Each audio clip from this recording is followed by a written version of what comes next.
Hello beautiful people, welcome back to my YouTube channel. If you're new, you're welcome. My name is Rosina Sharon, and today I'm dressing with my face. It's been a while since I put this face on the channel, but today we're going to do a full face makeup tutorial for beginners, step by step, very detailed.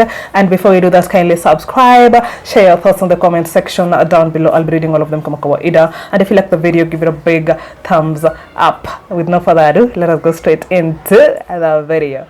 And before we do that, guys, just a second, I will be posting a video every single day for the whole of January. So if you see my video, please make sure you like and share. Okay, all right, let's begin. Okay guys, so we're going to start off with the eyebrows.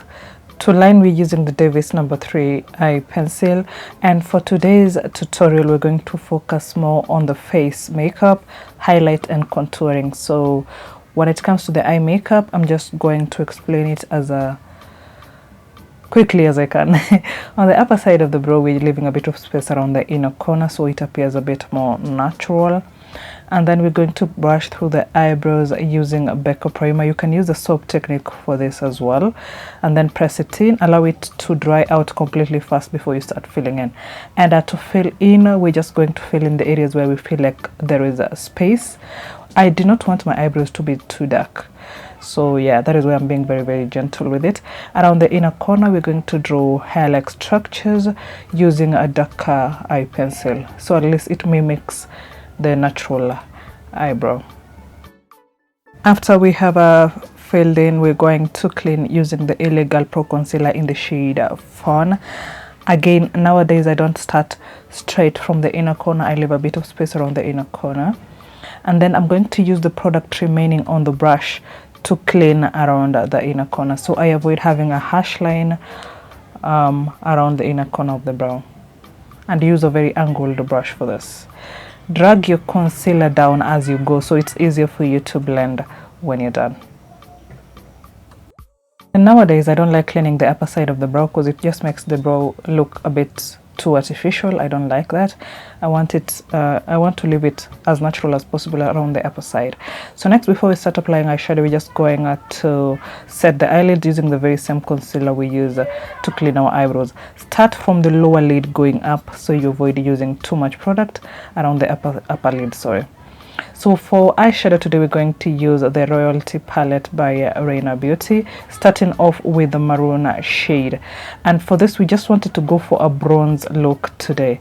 So we're going to apply that maroon shade from the inner, around the crease region, starting from the lower lid going up, just focusing around the crease region. We are applying the same technique we use when we are doing a smoky eye. And then for this, use a fluffy brush and then you just tap it in. And then after that, we blend the upper side, or the upper lid, sorry, with a more earth tone, because we just want the bronze look to be around the crease region.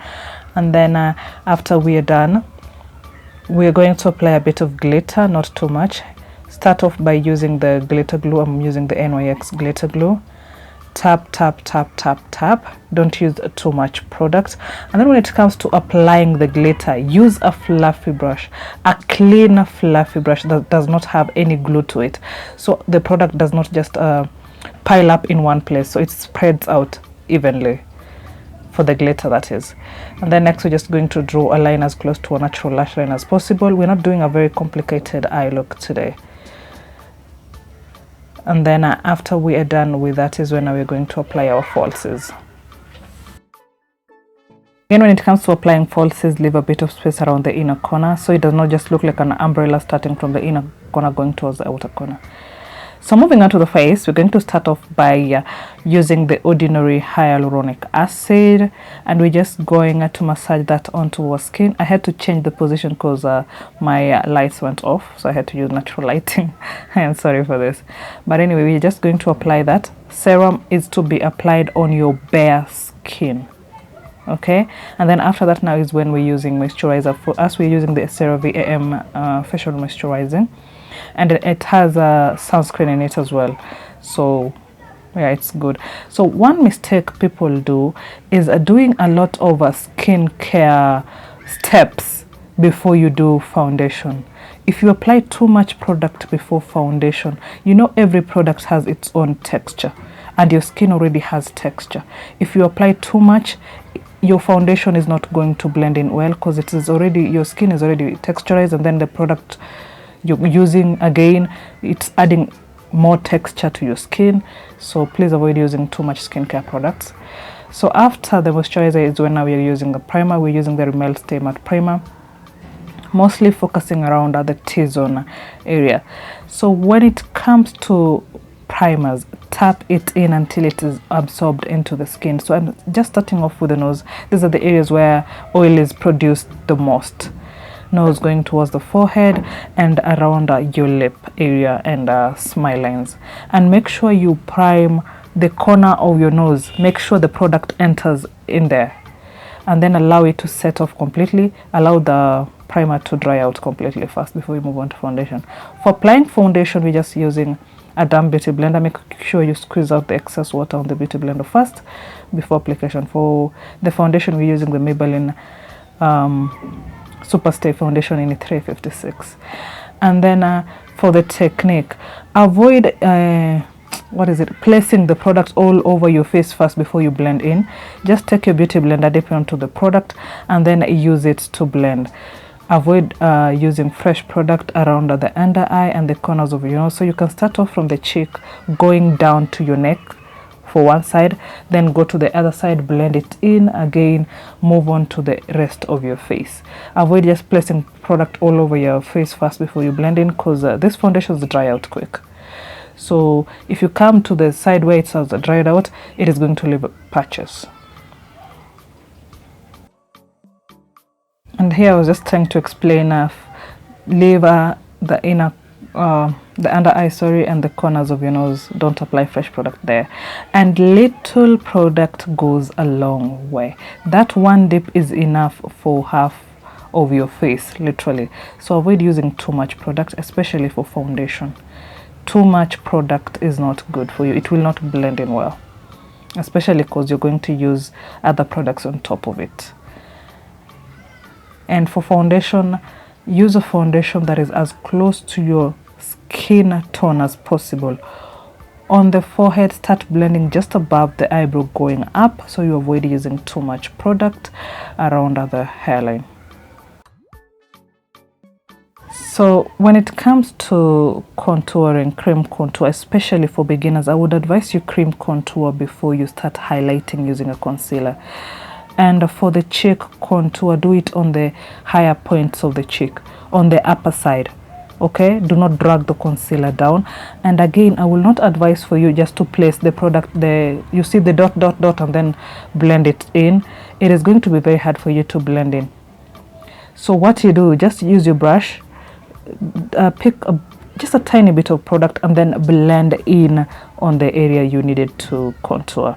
And then after that, you can use a cream blush on top of it, just on the upper side of the cream contour. That is when you use the cream blush.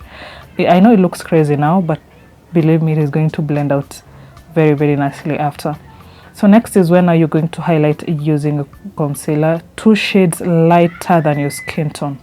For highlighting, use a concealer 2 shades lighter than your skin tone. You can use the same concealer you use to clean your eyebrows for this. And to blend again, avoid it touching the corner of the nose. And then when it comes to blending the outer corner of the under eye, blend it in going up. You see that angle? So at least it lifts up your face. When it comes to placing the product, just place it on the inner corner and outer corner of the eye only. Avoid placing too much product again. And then blend it in using the very same beauty blender you use to blend in your foundation. And then start off from the under eye, blend it in first before you move on to the tip of your nose. Blend it in immediately again, and then move on to your forehead and blend it in. Avoid just placing product all over your face and then come back to blend in, because these products dry out quickly. Beginners, I will emphasize on that, they dry out very, very quickly, so be quick to blend also. Then after that, we're going to set in the areas where we highlighted using a concealer, and we're using the Sacha Buttercup setting powder. So use the very same beauty blender you used to blend in the concealer. The area where it has product, use that area to dip onto the setting powder, then blow off the excess powder on the beauty blender, and then press it in. Okay, press until there is no residue of the product on your face. It is going to blend in smoothly when you use this technique. And the beauty of doing the cream contour and cream blush before the highlighting part is when you apply the highlighter after, it blends into the cream contour and the cream blush, so the blend is going just to be very, very smooth, instead of just doing the whole face before you know, if you mess up, you mess up, but this one you can correct it. That is why I normally do it before all the rest. And then set all the areas you highlighted using a concealer, that is under eye, tip of your nose, forehead, and if you did around the lip area, please make sure you set that area as well. Next, we're just going to do powder contour. I'm going to powder contour mostly on the forehead, and for the forehead, use a fluffy brush. Start off from the hairline going down. Okay, from the hairline going down. So I'm going to powder contour the forehead and the nose. When it comes to contouring the nose, use a smaller brush. Put a bit of an angle when just below your eyebrow going down. That is where you should place your contour lines, and make sure the two contour lines are the same size from up to down, from up going down, sorry. And then after you have drawn your contour lines, clean it up with a clean brush. Blend it up with a clean brush so you avoid having harsh contour lines around your nose region. And then after you're done with all that, now you can go to finishing powder. I don't use too much finishing powder because my skin, I have a dry skin, so I don't want to use too much powder for dry skin. So I'm just going to do the finishing powder on the rest of the places where I did not put any powder at all. So avoid using the finishing powder on the areas you already set using a setting powder. Then after that is when we set the whole face using the e.l.f. Dewy setting spray. Then after we're done with that is when we highlight, and we're using the Juvias Place loose highlighter. It has pigment. It is very pigmented, so if you're going to use this product, be very, very careful, and then make sure you blend. And for highlighter, don't wait for the setting spray to dry out completely. Okay, it sits well when the face is not very, very dry. I don't know if you understand. Then on the tip of the nose, do it side to side. And then after we're done is when we're going to lip line. I'm using the Davis No. 3 lip liner. And then after you have lip line, make sure you have blended in the lip liner first before you apply lipstick. Make sure you have blended in the lip liner so it does not look just like one line coming all the way, you know, all around your lip. For the lippy we're going to use today is from Golden Lip. This is the new batch they just introduced. It has a very, very smooth finish, velvet finish, blends in perfectly. This is the nude shade. Love the new batch from Golden Lip Cosmetics. So yeah, that is we're going for a nude lip today. And yeah, that would be it from me today, guys. Let me know what you think about this whole tutorial on the comment section down below. I hope you enjoyed it. I hope you have learned something from this video. Yeah, I'll be posting a video every single day for the whole of January. Please like the videos when you see one. Okay, thank you so much for watching, guys. I'll be seeing you in my next video. Bye.